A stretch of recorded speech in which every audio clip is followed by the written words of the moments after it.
Buenas, colombianos. Estamos con un abogado huilense y sangre santanderiana, Juan Camilo Serrano Valenzuela, paisano. Yo también soy serrano, Hernán Andrade Serrano, Juan Camilo, también de origen santandereano por mi abuelo. ¿Por qué invitamos al doctor Juan Camilo? Porque es un abogado, veníamos dialogando sobre su carrera administrativa, especializado en Derecho Administrativo, y su formación en Derecho Tributario básicamente en la entidad colombiana donde se recaudan los ingresos de los colombianos, los impuestos de los colombianos, la DIAN. Arrancaste abajo, arrancó en el Huila, Bogotá, secretario general, subdirector y director encargado 97. Es decir, que toda su carrera la hace dentro de la entidad. Y después siempre independiente, Juan Camilo, siempre desde que salió de la DIAN. Sí, desde que me retiré de la DIAN soy independiente, puse mi oficina de abogados y estoy trabajando ahí, ya voy casi para 30 años. Yo le iba a decir, salió 97, sostener la caña independiente 27 años. Sí, ese es la suerte de los independientes. Sufrirla y gozarla por ratos tal vez. Juan Camilo, y pagando impuestos normalmente. Claro. ¿Y muy altos los impuestos para los constructores? Sí, como para todas las personas naturales. Sí. En este país tenemos el problema de que se nos ha metido en la cabeza de que a quienes hay que cobrarle impuestos es a las personas naturales. Sí, se me quejan mucho en mi vida política de los impuestos a los profesionales independientes. Claro, porque andamos con las estadísticas internacionales de la OCDE que indican que los países de la OCDE que tienen una naturaleza económica bastante distinta a la nuestra, quienes más contribuyen son las personas naturales. En Colombia pasa lo contrario y con un elemento adicional, y es que hoy las personas naturales en Colombia, muchas están ejerciendo su actividad como empresas, aun cuando sean empresas unipersonales. Entonces, cuando le cargan la mano a las personas naturales, están cargando de la mano a los empleados, que son aquellos que sí no pueden prestar su servicio como persona jurídica. A ese es al que más están grabando. Ese es el grupo al que hace más de 20 años todas las reformas tributarias tiene cargándole la mano. Juan Camilo, ya nos quedan 10 minutos, porque me enseñaron que los podcasts largos no los escuchan ni los ven. Son aburridos. Y dos, entenderá que yo soy abogado, no me he retirado, tengo mi tarjeta profesional y algo. Pero por supuesto ese área es un área especializada, decían algún amigo suyo y mío, que los políticos nos volvemos especialistas en ideas generales, pero esta idea de la tributación es una idea difícil, árida para los que no nos gusta. A usted le debe parecer espectacular. Sí, claro, a mí me encanta. Porque usted ejerce esa área. Entonces tratemos ¿por qué la invitación? Porque es un consultor, porque lleva 27 años ganándose la vida asesorando, y toda su vida la parte tributaria, así que toda la vida en el campo de la tributación, porque es un consultor y porque hay un tema que el gobierno, en este desbalance fiscal, que a propósito hay otra discusión con el acto legislativo de las transferencias, que eso fue en el 2001, la última discusión.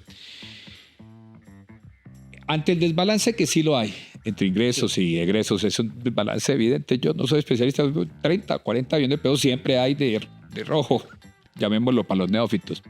El gobierno en ese rojo, que es mucho más que esos 12 billones, pretende recaudar y sacarle a la economía 12 billones de pesos y lo llaman ley de financiamiento. ¿Es necesaria, Juan Camilo?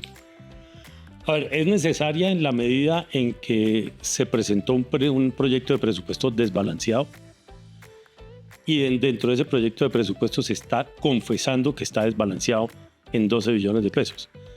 Los cálculos que hemos venido haciendo evidencian que el desbalance es más grande, pero no está reconocido en el proyecto de ley de presupuesto, sino un desbalance de 12 billones. Claro, cuando se presenta un proyecto de ley de presupuesto y al final se aprueba a través del Congreso o del gobierno, como va a ser en este caso, pues ese desbalance hay que financiarlo y hay que financiarlo con recursos adicionales a los que ya están calculados en el proyecto. En este caso tienen que recoger 12 billones de pesos, no necesariamente de impuestos, sino tiene que equilibrar el presupuesto con los 12 billones que confiesa el gobierno que están desbalanceados. Entonces, claro. Y la pregunta obvia, ¿y si lo va a recaudar? Yo personalmente creo que no. Porque, entre otras cosas, el proyecto de ley trae dos fuentes de recursos. Una que no es recaudar recursos, sino que es anticipar créditos. Cuando el proyecto de ley dice que va a tener disponibles casi 6 billones de pesos anticipando la regla fiscal, lo que está diciendo al final en plata blanca es que los créditos que el gobierno debería tener en el año 2026 los va a adelantar para 2025. Inyectarlos acá. Claro, en 2025 lo que significa que en el 2026 va a tener que pagar más créditos porque se los va a anticipar y no va a tener la posibilidad de recurrir a créditos. Entonces, es correr. Claro, es correr y agrandar el problema. Como pasó con el subsidio de la gasolina, que Neo tiene razón, el gobierno de Petro corre hasta que estalla. Claro, hasta que estalla. Y finalmente aquí va a estallar es ya muy rápido, porque va a estallar en el año 2026 si se aprueba el proyecto de ley de reforma de ley de financiamiento. ¿Y cómo? Pero además no van a recoger esa plata. ¿Cuánto creería que recauda Juan Camilo? Si la aprueban tal como está, yo no creo que el recaudo efectivo en impuestos sea más de 3 billones. Nada. Entre otras cosas. En impuestos. El otro es anticipar la plata. Lo otro es un crédito. Pues sí, el crédito uno recoge en lo que se puede endeudar. Sí, pero eso hay que pagarlo. Claro. Entonces, en impuestos dice el gobierno que va a recoger 6 billones. Yo creo que no los va a recoger. Porque el cálculo que tiene de esos 6 billones son 2 billones grabando con IVA las apuestas. Ahora me cuenta ese tema que particularmente creo. Y los otros 4 billones en normas tributarias, de los cuales casi 2 están incluidos en un capítulo que se llama mejoramiento de funciones administrativas y mejoramiento técnico, que eso al final es mejor gestión. Un deber ser que siempre se coloca ahí. Claro, pero es mejor gestión. Le voy a dar un dato para que calcule. El gobierno está pensando que con esta ley de financiamiento va a recoger 1.7 billones de pesos con esas medidas. Ninguna de esas medidas tiene aplicación en el año 2025. Entonces, al final es gestión.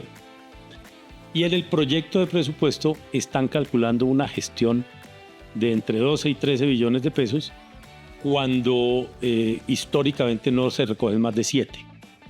Entonces están doblándolo, pero además están metiéndole 1 y pico más. 1 y pico más con medidas pues, que no van a generar ingresos por lo menos en 2025. Entonces yo no creo que esa plata la recojan. Entonces que no la duda. Y yo creo que el gobierno también sabe que no. Yo también tengo la seguridad. Es para tratar de... Perdón, ¿cómo era el proyecto de presupuesto? Era para equilibrar de alguna manera, para que parezca equilibrado en papeles. Claro. Es que siempre el presupuesto se presenta desequilibrado porque buena parte de los ingresos son ingresos teóricos y son un poco sueños que tiene el gobierno. ¿Cómo pero en este caso, ¿cómo le pega, hablando en tema coloquial, cómo le pega a la gente en el bolsillo? A ver, ahí hay... al común al parroquiano que va caminando por acá. Digamos que ahí hay 3 medidas que pueden pegarle a los ciudadanos comunes y corrientes. Una medida, pues, es ese IVA a las apuestas, que ahora, si quieren, lo miramos mejor. Y hay 2 medidas adicionales. El impuesto al patrimonio, que le pega a las personas que tienen, si aprueban la reforma como está, patrimonios de cerca de 2.000 millones de pesos. Hoy un apartamento en Bogotá vale 1.500. De tal manera que es muy fácil llegar a que una persona de la clase media como sea contribuyente del impuesto al patrimonio. Y se están incrementando las tarifas del impuesto al patrimonio de una manera importante. Sin embargo, el cálculo del mismo gobierno que implica casi 40.000 nuevos contribuyentes del impuesto al patrimonio le va a generar un ingreso de 800.000 millones de pesos. Buena parte de los cuales está en los patrimonios que ya están grabados, a los que se les sube la tarifa. Entonces es como mortificando a la clase media, me parece a mí, y en varios foros he dicho que más que una ley de financiamiento, parece una ley de mortificación. Y el balance al final Al final son 800.000 millones de pesos que no resuelven ningún problema. Y el otro tema es el aumento a la tarifa del impuesto sobre la renta para las personas que tienen ingresos que ya depurados superan 1.500 millones de pesos al año. O sea, es una persona que se gana 140, 150 millones de pesos mensuales. ¿Qué son? A ese contribuyente, que son pues muy poquitos, no alcanzan los a los famosos 4.000 de Petro. No, ni la mitad yo creo. 4.000 riquitos, 4.000 blanquitos. Sí, pero le voy a dar un dato para que vea hasta dónde es importante el efecto. Una persona que se gana 1.500 millones de pesos ya depurados, o sea, ya quitando los ingresos no constitutivos y las exenciones y toda esa cosa, le queda la base gravable en 1.500 millones de pesos al año, si le aumenta el impuesto anual en 800.000 pesos. De tal manera que... ¿Cuánto recauda por todo? No, se le sube el cálculo. Nosotros hemos hecho ya unas proyecciones y una persona que se gana 3.000 millones ya depurados, o sea, estamos hablando de personas que pueden tener salarios cercanos a los o superiores a los 200 millones de pesos mensuales, se les aumenta el impuesto anual en 30. En 30 millones anual. A una persona que se gana depurados más de 3.000 millones. Eso realmente no ayuda a la progresividad del impuesto, no ayuda al recaudo, no ayuda a nada. Mortifica. Y, bueno, y un poco parece que eso fuera lo que estuviera. Pero de pronto eso es lo que se quiere. Hábleme, porque he visto esa fanaticada y cada uno tiene su gusto. A mí me gusta el fútbol, pero para terminar, Juanca, porque ya me llaman al orden. En las apuestas, eso suena ya, porque antes era la apuesta previa, ahora es durante el partido y se iba a empatar y hay gente metida. ¿Cuánto se piensa recaudar en eso? Que creo que vale la pena, ¿no? Porque es exagerado en el juego. En esas apuestas digitales está el gobierno calculando 2 billones. Esa me parece a mí que es una medida sana y es una medida que no tiene efecto en la actividad. Porque también por las proyecciones que hemos hecho, grabar con IVA esas apuestas puede tener un efecto inflacionario para ese sector que no llega al 2%. Pero, ¿es fiscalmente sano? A mí sí me gusta, a mí esa norma me gusta. Perdón, mucho. a mí me gusta el fútbol, pero me gusta que el juego debe ser grabado, a mí también particularmente. Sí, sí. Y una pregunta final y un comentario final, Juan Camilo, y gracias por estos minutos. Técnicamente, ¿por qué le escuché en alguna grabación que no justifica eliminar el régimen simple de tributación? ¿Para qué se elimina ese régimen simple? A ver, digamos que al gobierno hay que creerle cuando dice que la razón es lo que dice en la exposición de motivos. En la exposición de motivos, el régimen simple dice el gobierno que hay que eliminarlo por 2 razones. La primera, porque desestimula que las personas que estén en el régimen simple pidan su factura electrónica. Eso me parece que con el sistema actual es un invento que no tiene ninguna justificación, porque la factura electrónica se va a pedir no para justificar gastos en renta, sino para descontar IVA, que es la parte, digamos, más gravosa del impuesto. Y lo segundo, porque dice el gobierno que no tuvo efecto positivo. Y yo le voy a dar unos datos.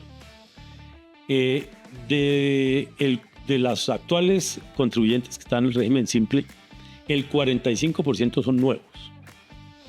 Y de ese 45% que son nuevos, o sea, gente que se está formalizando, 45% ya los, digamos, el universo del régimen simple es importante. De ese 45%, el 75% son personas naturales. La persona natural es quien más fácilmente evade impuestos, porque se esconde con mucha facilidad. O sea, de los nuevos, el 75% son personas naturales, pero además son personas naturales que nunca habían contribuido ICA, que es un elemento que me parece que hay que tener en cuenta. Perdón, Juan Camilo. En suma, como decimos los abogados, no conviene eliminar el régimen simple. No. Mire, y una cifra. Para el 2024 se espera que se recauden casi 500.000 millones de pesos de ICA para municipios. Y eso se recauda por régimen simple. Eso es lo que se está recaudando nuevo para los municipios con el régimen simple. No tiene sentido eliminar. No tiene sentido. Bueno, un mensaje. Mensaje para el Congreso, un mensaje para los ponentes a través de este podcast.